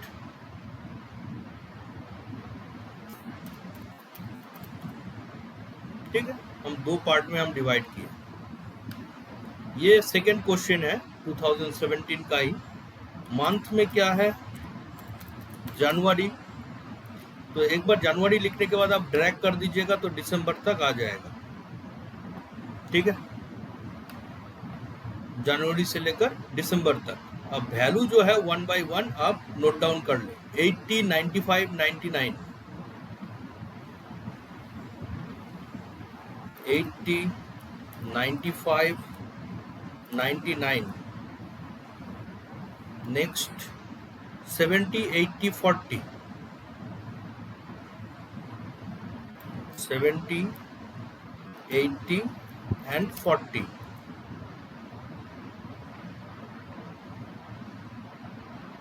95, 95, 90. 95, 95, 40. सबको दिखाई दे रहा है या नहीं? Yes sir. Yes sir. Not 40, 90 ना। उसके बाद क्या है? 90, 99, 90, 80. 90, 99, 90 और 80. क्योंकि डेटा को ठीक से इनपुट दे दीजिएगा, नहीं तो आपका रिजल्ट गलत आएगा। ठीक है, तो हमने दे दिया। अभी आपको मूविंग एवरेज लेंथ कितना कितना निकालना है? एक लेंथ 3 का निकालना है, दूसरा जो है लेंथ 5 का। हम ऊपर में हेडिंग कर दिए हैं लेंथ इस टाइप। अब करना क्या है, आपको फिर से डेटा में जाना है, डेटा एनालिसिस टूल में जाइए, हिस्टोग्राम के जस्ट नीचे आपको दिखाई देगा मूविंग एवरेज, उसको ओके कीजिए। अब ये जो मूविंग एवरेज का स्क्रीन आ रहा है, इसमें इनपुट रेंज में क्या देना है? ये जो डेटा दिया गया है average number of student present, इसको हम सिलेक्ट करते हैं। इंटरवल में क्या देना है? 3। आउटपुट रेंज, अब 3 का जो कॉलम है, लेंथ 3 का जो कॉलम है, उसको सिलेक्ट कर दीजिए। क्लियर है? फिर से एक बार बताएं, इनपुट रेंज में आप डेटा को सिलेक्ट कर दें, इंटरवल में 3 कर दें, और आउटपुट रेंज में जो 3 का कॉलम है उसको सिलेक्ट करके चार्ट आउटपुट को चेक कर दीजिए। नीचे दिखाई दे रहा है चार्ट आउटपुट लिखा है, yes sir. And then okay. तो जब भी दीजिएगा तो ये आपका आ गया मूविंग एवरेज ऑफ लेंथ 3। जो ब्लू कलर का लाइन आपका इंडिकेट कर रहा है, that is the average number of student present, और जो ऑरेंज कलर का लाइन रिप्रेजेंट कर रहा है लेंथ 3 का। ठीक है, सेम वे में आपको फिर से डेटा एनालिसिस में जाना है, मूविंग एवरेज को सिलेक्ट करना है, सब कुछ ठीक रहेगा। अब यहाँ पर लेंथ को आप 5 कर दीजिए, और आउटपुट रेंज कहाँ पर आपको दिखाएगा? ये 5 का जो कॉलम है, इसको आप क्लिक कर दें। करने के बाद ओके कर दीजिए, तो आपको दूसरा और एक इमेज दिखाई दे रहा होगा, है ना? तो फर्स्ट वाला जो इमेज था वो लेंथ 3 के लिए था, और सेकेंड जो इमेज है वो 5 के लिए है। तो इतना ही काम करना है जो 20 मार्क्स के लिए दिया जाता है। बहुत ही आसान है, अगर एक बार आप लोग देख लीजिएगा तो ऑटोमेटिकली बन जाएगा। ठीक है, इसमें किसी का कोई डाउट? No sir. सर पूछ रहा था कि इसको कॉपी में बनाना है क्या? ये आप पहले प्रैक्टिकली कर लीजिएगा एक्सेल शीट के अंदर, उसके बाद कॉपी में जो है डायग्राम जो है आउटपुट आ रहा है, उसको जो है आपको दिखाना पड़ेगा, कॉपी में लिखना है, क्योंकि ये प्रैक्टिकल करने के लिए मुश्किल में कितना 5 to 10 मिनट्स लगेगा मैक्सिमम। उसके बाद आप डायग्राम जो है वो बना दीजिए, ये जो लिखा गया है उसको भी लिख दीजिए। जी हमें अभी 16 है शायद ये वाला आपका जो सॉफ्टवेयर है, लेकिन हमें 10 मंथ दिया तो कोई भी वर्जन दिया जाएगा तो उसमें फाइल में जाके आप ऑप्शन में चले जाइए। ऑप्शन में जाने के बाद आप एड-इन्स करके रहेगा, उसमें एनालिसिस टूल पैक रहेगा, उसमें गो करके क्लिक कीजिए, उसके बाद ये चेक बॉक्स को सिलेक्ट कर दीजिए, उसके बाद ओके कर दीजिए, आ जाएगा। कोई भी वर्जन रहे, ठीक है। बाय डिफॉल्ट अटैच नहीं रहता है, आपको अटैच कर लेना है।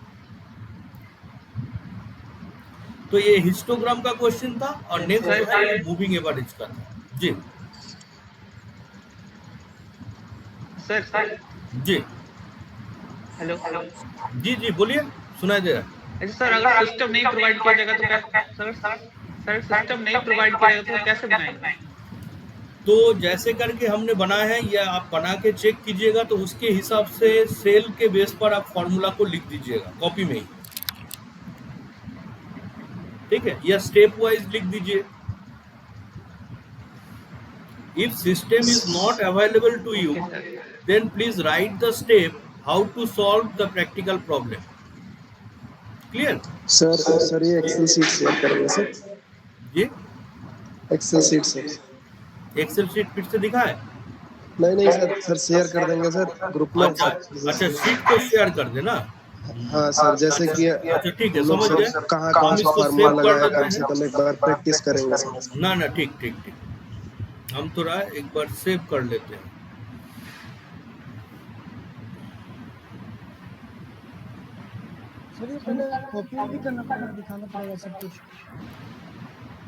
सर इसी टाइप का क्वेश्चन आता है या कुछ डिफरेंट क्वेश्चन? नहीं, फर्स्ट क्वेश्चन आपका सेम रहेगा, इसी टाइप का क्वेश्चन पूछा जाएगा। बहुत हार्ड क्वेश्चन नहीं पूछा जाता है। सर वाइवा में कैसे क्वेश्चन पूछे जाते हैं? अब इसमें हम लोग जो नॉर्मली वाइवा में पूछते हैं वो हिस्टोग्राम क्या होता है, व्हाट इज हिस्टोग्राम।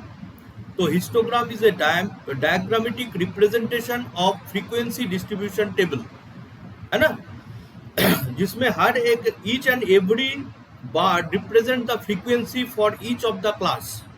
जैसे हम लोग लोअर लिमिट अपर लिमिट किए, उसको हम लोग एक क्लास बोलते हैं, और उस क्लास कितना बार रिपीट हो रहा है वो फ्रीक्वेंसी हो गया।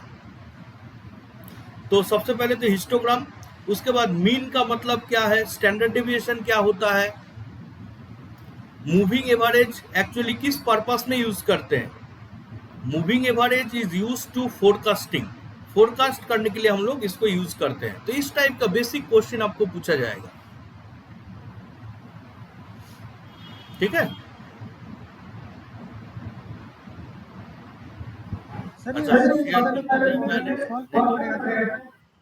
बाद में जो है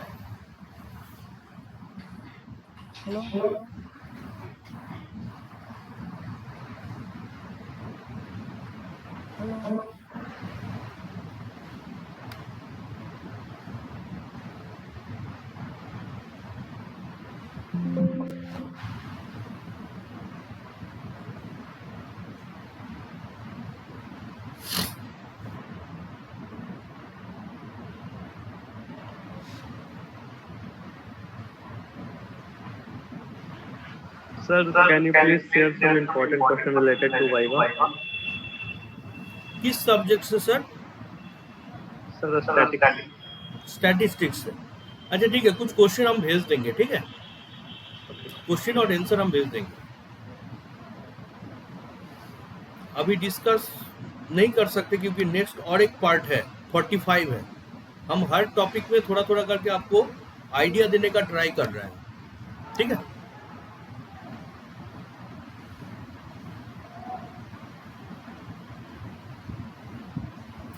सर ये क्वेश्चन पहले कॉपी में भी सॉल्व करके दिखाने पड़ेंगे? जी बोलिए। सर ये क्वेश्चन पहले अगर आंसर शीट में सॉल्व करना पड़ेगा एक्सेल से पहले, या डायरेक्ट सीधा एक्सेल पे? जी आपको एक्सेल में सॉल्व कर लेना है, उसके बाद कॉपी में लिखना है स्टेप वाइज। अच्छा, किसी का माइक का प्रॉब्लम है क्या? कुछ मैसेज कर रहे हैं। हर्षिता 6404, मेरा माइक खराब है सर, सारे सब्जेक्ट से इम्पोर्टेंट क्वेश्चन बता दे। Yes sure, I will try. Okay sir ये जो शीट भेजी है एक्सेल शीट, इसी में दोनों है सर? दोनों शीट है इसी में? जी दोनों शीट है। ओके और कोई प्रॉब्लम रिगार्डिंग दिस? अच्छा, आप लोग का कब है इसका प्रैक्टिकल एग्जामिनेशन? कल है sir. All of you belongs to Patna Regional Center or Delhi, Darbhanga? No sir, RC Noida. RC Noida. Sir RC3। Okay.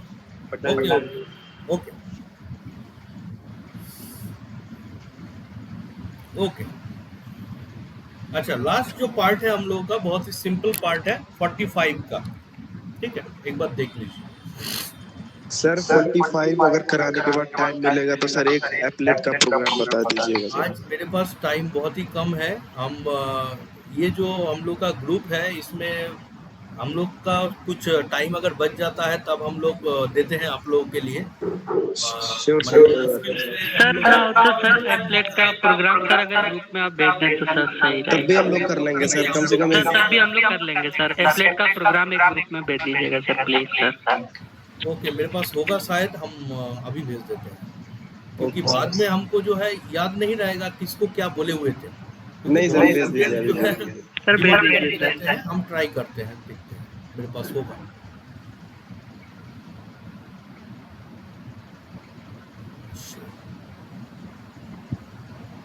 Ayush जरा भेज देना मेरे को भी, वो जो सर भेजेंगे।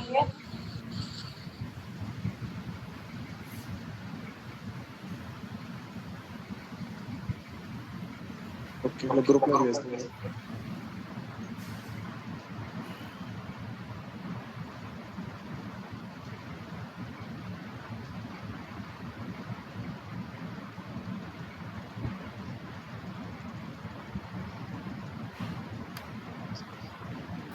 सर कॉपी में स्टेप बाय स्टेप लिखना है या फिर पूरा फॉर्मूला के साथ सॉल्व करना पड़ेगा इसको? फॉर्मूला के साथ सॉल्व करना है। Okay sir thank you.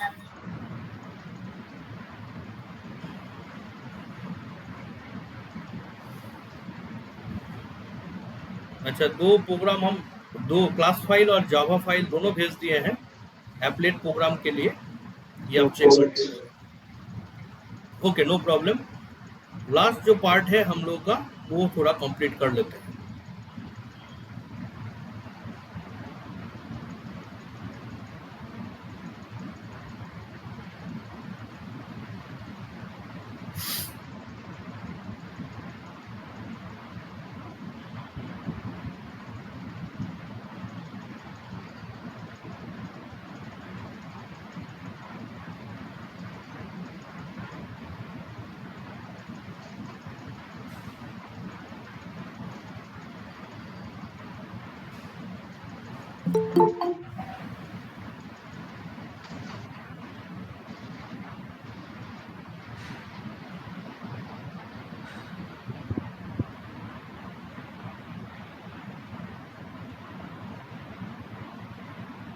दिखाई दे रहा है आपको?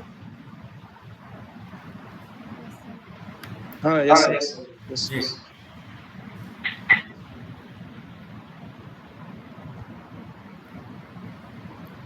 अच्छा, एल्गोरिथम में सबसे ज़्यादा इम्पोर्टेंट चीज़ है आपको नंबर ऑफ इटरेशन को कैलकुलेट करना है, नंबर ऑफ कंपैरिजन को कैलकुलेट करना है। आपका जो भी प्रोग्राम पूछा जाएगा एल्गोरिथम में, वेरी बेसिक क्वेश्चन जैसे फिबोनाची सीरीज हो गया, फैक्टोरियल हो गया, या सर्चिंग का क्वेश्चन पूछ सकता है, वो लिनियर या बाइनरी सर्च हो, या शॉर्टिंग से रिलेटेड क्वेश्चन पूछ सकता है।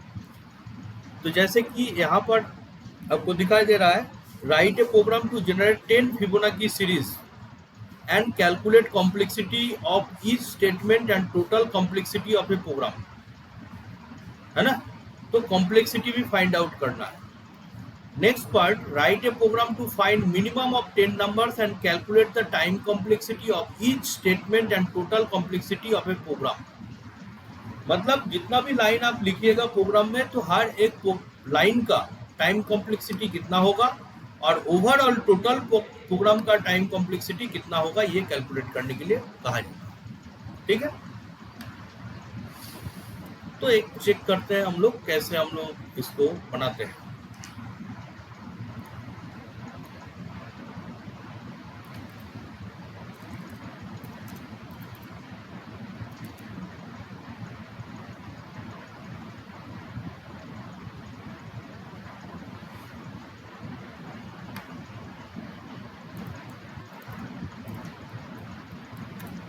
ये मेरा क्वेश्चन था, write a program to generate 10 Fibonacci series, है ना?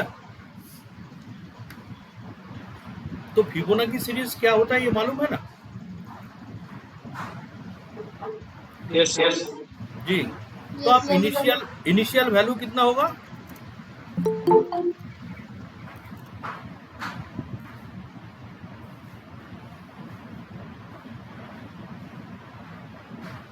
एक मिनट, इनिशियल वैल्यू जो है 1 1 2 3 5, अब नेक्स्ट टर्म हो जाएगा 8, ऐसे करके आगे बढ़ते जाएगा। सर इनिशियल वैल्यू तो आपकी 0 होगी ना? आप अगर 0 लेते हैं तो 0 से भी आप स्टार्ट कर सकते हैं, बट नॉर्मली बहुत सारा रिसर्च में 1 से भी स्टार्ट कर सकते हैं। ठीक है, दोनों राइट है। एक्चुअली इसके पीछे एक स्टोरी है। ये जो फिबोनाची है ये साइंटिस्ट का नाम है, और ये जो सीरीज जनरेट हुआ था एक स्टोरी से स्टार्ट होता है। अच्छा, हम लोग प्रॉब्लम को सॉल्व करते हैं।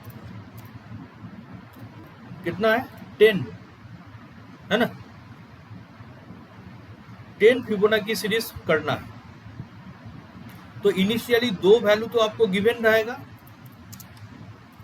जैसे फर्स्ट नंबर हम 0 कर दिए हैं, और सेकेंड नंबर F1 लिख देते हैं। F1 0 एंड F2 जो है 1 कर देते हैं। क्लियर? अब ये कैसे काम करता है? आपका जो टर्म आएगा, न्यू टर्म, वो प्लस होने के बाद F1 प्लस F2, मतलब जैसे 0 प्लस 1, NT यहाँ पर डिक्लेयर कर रहे हैं न्यू टर्म के लिए। N is the number of term. Clear? अब ये जो NT हो गया, इसको हम लोग प्रिंट कर देते हैं। एकदम वेरी बेसिक सेंस में हम आपको दिखा रहे हैं। NT एक स्लैश T दे देते हैं बीच में गैप बनाने के लिए। जब ये NT हो जाता है, न्यू टर्म बन गया, तो अभी तक क्या क्या टर्म हो गया? F1 का वैल्यू 0, F2 का वैल्यू 1, और दोनों जोड़ने के बाद न्यू टर्म का वैल्यू कितना हो जाएगा? 1 हो जाएगा। अब इसको प्रिंट करने के बाद F1 के अंदर F2 का वैल्यू डाल देते हैं। मतलब F2 का वैल्यू कहाँ पर चला गया? F1। और F2 का वैल्यू चेंज कर देते हैं। कहाँ से? न्यू टर्म का जो वैल्यू है, NT का वैल्यू कितना था? 1 था। तो NT का वैल्यू 1 था, तो अभी F2 का वैल्यू चेंज होकर वैल्यू 1 हो गया। यही चीज रिपीटेडली आपको करना है। ये लॉजिक है, 4 लाइन का लॉजिक है। तो F1 और F2 का वैल्यू मिल गया है। अब NT का वैल्यू जो है आप प्रिंट कर रहे हैं जोड़ने के बाद, उसके बाद रिप्लेस हो जाएगा। While n greater than 2, क्या लिखे? n का वैल्यू जब तक ग्रेटर देन 2 रहेगा तब तक चलते रहेगा। तो इसमें हम कर देते हैं n माइनस माइनस। तो n का इनिशियल वैल्यू कितना था? 10 था। तो फिर 10 माइनस माइनस होने के बाद 9 हो जाएगा। तो ग्रेटर देन 2 का मतलब कब तक चलेगा? 3 तक चलेगा।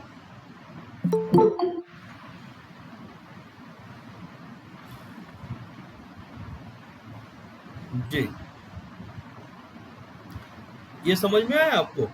ये लॉजिक। n का वैल्यू कितना था? 10 ग्रेटर देन 2, तो ऑटोमेटिकली इसके अंदर गया। तो ये रिपीटेडली जब भी होगा तो 10, 9, क्योंकि इसमें नंबर ऑफ इटरेशन कितना करने के लिए कहा गया है? 10। तो ऑलरेडी आपको तो 2 वैल्यू है ही, एक 1 F1 का वैल्यू और F2 का वैल्यू। तो ऊपर में आप इसको प्रिंट कर दें, %d /t %d /t comma F1 F2। तो इनिशियल लेवल में जो है हम इसको कर दिए। ठीक है, दिखाई दे रहा है? अब ये चीज अगर रिपीटेडली चलते रहेगा तो मेरा जनरेट हो जाएगा या नहीं? चेक करके देखते हैं।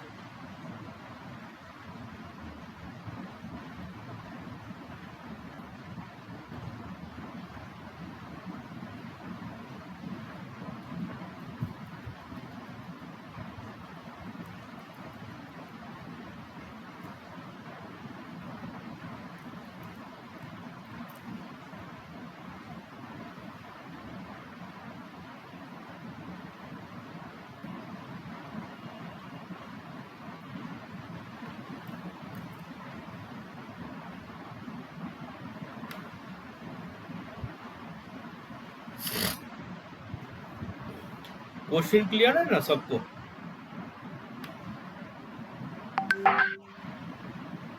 जी,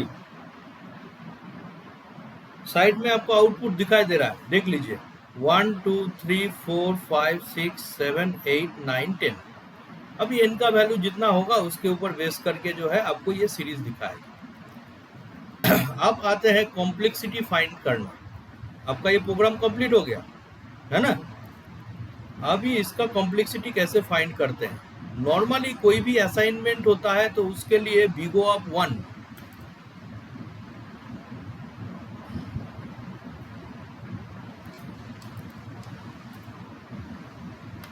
ठीक है, तो असाइनमेंट ऑपरेशन के लिए बिगो ऑफ 1 है ना। अब इस लूप के लिए कितना होगा? तो सर ये n टाइम्स चल रहा है, n के ऊपर डिपेंड कर रहा है कितना बार इटरेट करेगा, है ना। तो यहाँ पर n+1 भी आप लिख सकते हैं। क्यों? क्योंकि n ग्रेटर देन 2 जितना बार सेटिस्फाई होगा वो तो n का वैल्यू ठीक है।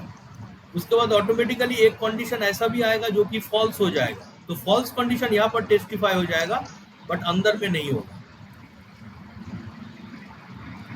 तो कॉम्प्लेक्सिटी को हम लोग साइड में प्रोग्राम में ऐसे करके लिख सकते हैं। तो ये n+1 है तो इसके अंदर जितना भी स्टेटमेंट है तो सब जो है बिगो ऑफ n हो जाएगा।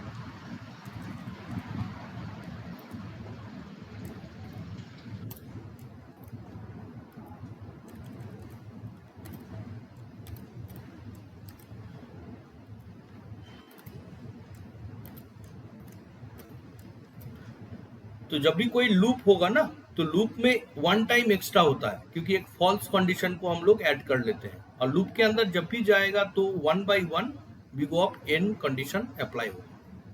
तो ओवरऑल कॉम्प्लेक्सिटी कितना हो जाएगा, इसमें मैक्सिमम कितना है?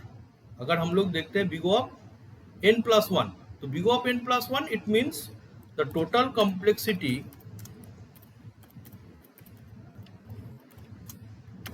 of the program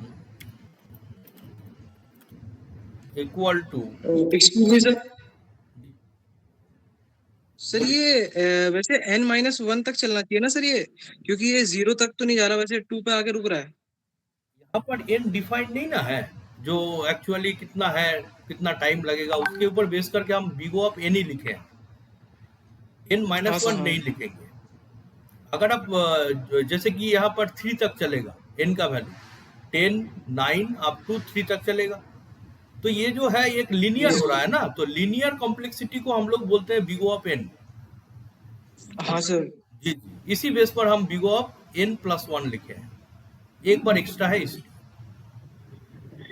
अभी n का वैल्यू मान के चलिए आपका टोटल कितना टाइम्स हो रहा है, 8 टाइम्स हो रहा है सपोज, तो 8 टाइम्स जो है तो इसके अंदर जितना भी है ये टोटल 8 टाइम्स चलेगा, बट ये जो पार्ट है ये 9 टाइम्स चलेगा। That I mean, yes sir, समझ गए? जो हाँ अगर जी सर, देखते हैं 2 हटा दीजिएगा तो 3 से लेकर 10 तक ये लूप के अंदर 8 टाइम्स चल रहा है, और लूप के बाहर जो कंडीशन कंपेयर हो रहा है वो 9 टाइम्स के लिए। क्लियर है? तो देख लीजिए यही आपका आंसर है।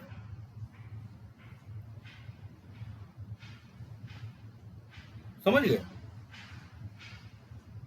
आप टोटल अगर कॉम्प्लेक्सिटी को ऐड भी कर देते हैं तो ऐसे करके आप लिख सकते हैं, जैसे कि 1 प्लस n+1 प्लस n ऐसे करके चलते रहेगा। जो कितना n है टोटल, 1 2 3 4 5 6 है ना, तो आपको 6n+2 ये आएगा फंक्शन। तो 6n+2 का मतलब हम लोग बोलते हैं बिगो ऑफ n। अब 6n+2 क्या हो गया, एक्चुअली एक फंक्शन हो गया। ठीक है, क्लियर? यस सर जी, तो इसी टाइप का आपको जो है सॉल्व करना है, किसमें, ये प्रोग्राम के लिए। अच्छा, इसको भी हम भेज देना, ग्रुप जो ज्वाइन किए हैं उसमें हम इसको भी फॉरवर्ड कर देते हैं।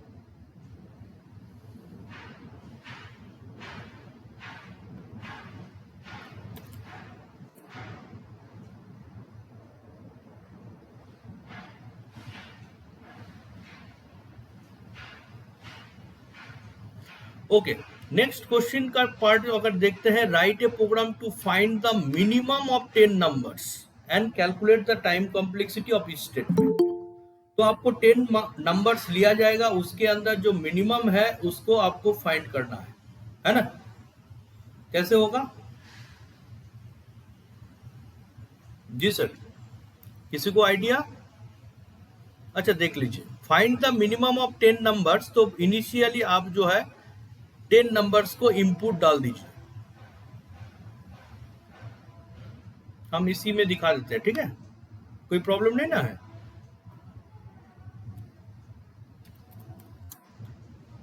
से name of the array A consist of 10। अब इसमें हम कुछ नंबर एंटर कर लेते हैं। 1 2 3 4 5 6 7 8 9 माइनस 23, 10 हो गया। 1 2 3 4 5 6 7 8 9 10, 10 नंबर हो गया। तो आपको क्वेश्चन में क्या पूछा गया था? मिनिमम ऑफ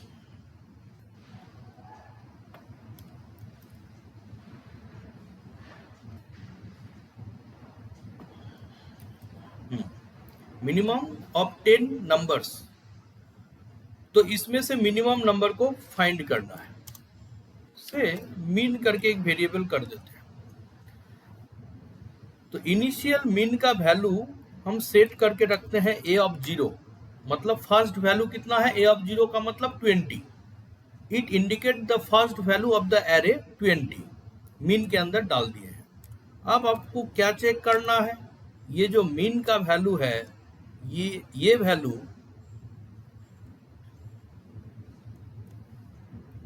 अगर ग्रेटर देन हो गया किसका वैल्यू से? नेक्स्ट जो वैल्यू आएगा, मतलब ए ऑफ 1, ए ऑफ 2 ऐसे करके। तो इसमें हम क्या लिख देते हैं? ए ऑफ आई।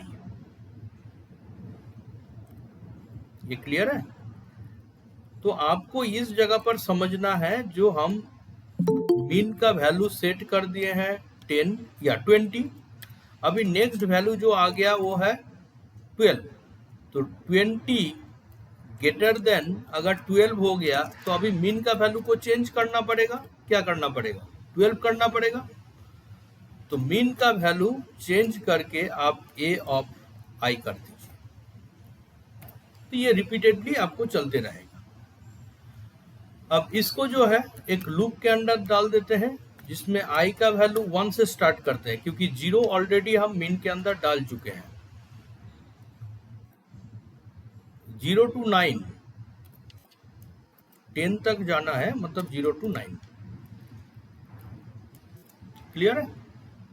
ठीक से देखिएगा। प्रिंट एफ आप इसमें प्रिंट कर दे जो आपका मिनिमम वैल्यू कितना होगा।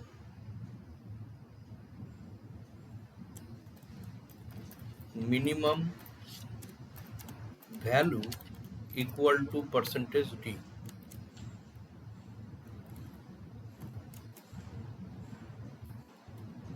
एकदम सिंपल वे में आपको लॉजिक को सेट करना चाहिए। अच्छा, I am not declaring the variable I. So यहाँ पर दिखाई दे रहा है आपको मिनिमम वैल्यू 23 आ गया। तो 1 by 1 ये लॉजिक से आप कंपेयर करना चाहते हैं, ठीक है? तो write a program to find minimum of 10 numbers and calculate the time complexity of 20 marks का क्वेश्चन है, of each statement and total complexity of a program. Clear है? अब इसमें कॉम्प्लेक्सिटी अगर करते हैं तो इसके लिए तो सर असाइनमेंट स्टेटमेंट है, तो बिगो ऑफ 1। अब ये जो लाइन है, ये लाइन डिपेंड कर रहा है n के ऊपर, that is big O of n plus 1 कर दीजिए, एक कंडीशन फॉल्स हो जाएगा। अब ये कितना बार कंपेयर करेगा? हर एक टाइम कंपेयर कर रहा है, तो बिगो ऑफ n टाइम्स, ठीक। बट ये जो कंडीशन है, जब ये कंपेयर करेगा तभी ना ये जाएगा। ये कंपेयर तो हर टाइम में करेगा, बट असाइनमेंट हर टाइम में नहीं होता है। तो इसको हम लोग नॉर्मल असाइनमेंट के बेस पर अगर सोचते हैं बिगो ऑफ एन ही डाल देते हैं। जो मैक्सिमम टाइम कितना बार असाइनमेंट हो सकता है, बिगो ऑफ एन, क्योंकि बिगो जो सिंबल है, नोटेशन है, ये मैक्सिमम कॉम्प्लेक्सिटी को फाइंड करता है। क्लियर? अच्छा, और लास्ट लाइन का तो कोई बात ही नहीं है। तो टोटल ये हर एक स्टेटमेंट, जैसे कि line number 7, line number 8, line number 10 और लाइन नंबर 12, हम हर एक स्टेटमेंट के लिए कॉम्प्लेक्सिटी लिखें और लास्ट में आप टोटल कॉम्प्लेक्सिटी लिख दीजिए। टोटल कॉम्प्लेक्सिटी इक्वल टू, अगर हम लोग ऐड करते हैं 1 plus n plus 1 plus n plus n, that is equal to 3n plus 2. It means that big O of n. ये हो गया आपका टोटल कॉम्प्लेक्सिटी। क्लियर है? एकदम सिंपल वे में आपको दिखाया है। दोनों क्वेश्चन देखिए कितना आसानी से सॉल्व हो जाता है। तो कोई भी प्रोग्राम जब बनाइएगा तो आसानी से ट्राई करने का कोशिश करें, लॉजिक अपने बेस पर सेटअप करें। ऐसा नहीं है जो सर हमको इंटरनेट चाहिए तब जाके प्रोग्राम हमको मिल जाएगा तब लिख दे, तो वो सब प्रोग्राम में लॉजिक आपका ठीक से सेट नहीं हो पाएगा। क्लियर है? Yes sir. थोड़ा रिप्लाई कीजिएगा। इस प्रोग्राम को भी हम सेंड कर देते हैं ग्रुप के अंदर। अच्छा,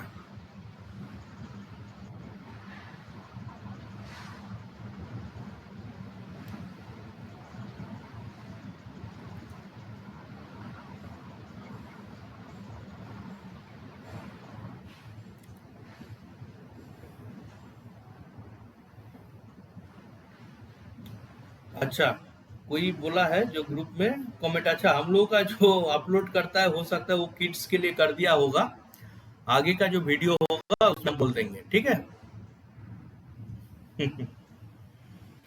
अच्छा, और कुछ क्वेरी अभी इससे रिगार्डिंग जो है आपका भाइवा का क्वेश्चन क्या पूछ सकता है? सबसे पहले इसमें व्हाट इज एल्गोरिथम, ये क्लियरली आपको बताना जरूरी है, एल्गोरिथम क्या है।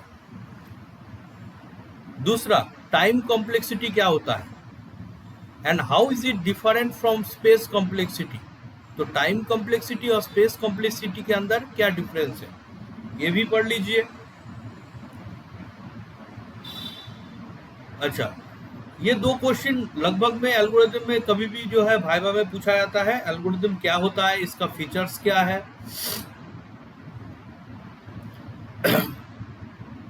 और कॉम्प्लेक्सिटी का क्या मतलब होता है, कितना सारा सिंबल यूज करते हैं, जैसे कि बहुत सारा नोटेशन है, big O notation, big omega notation, theta notation, little O या लिटिल ओमेगा, टोटल 5 नोटेशन है। तो इसका कंडीशन क्या है, तो सबका डेफिनेशन भी एक बार पढ़ लीजिएगा। ओके, हेलो हेलो, सुनाई दे रहा है सबको?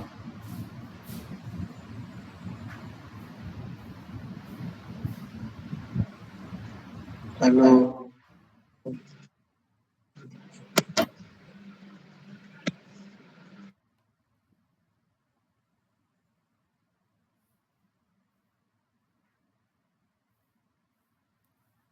हेलो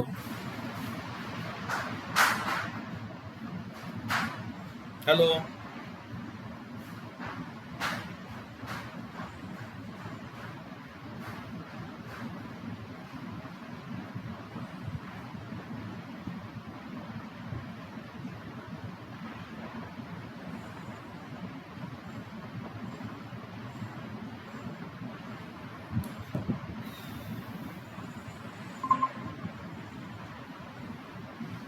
हेलो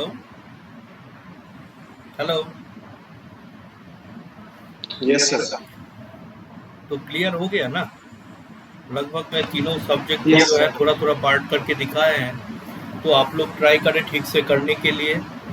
इवन बाद में भी, अभी इस सेमेस्टर आपका 4th सेमेस्टर चल रहा है ना सबका लगभग।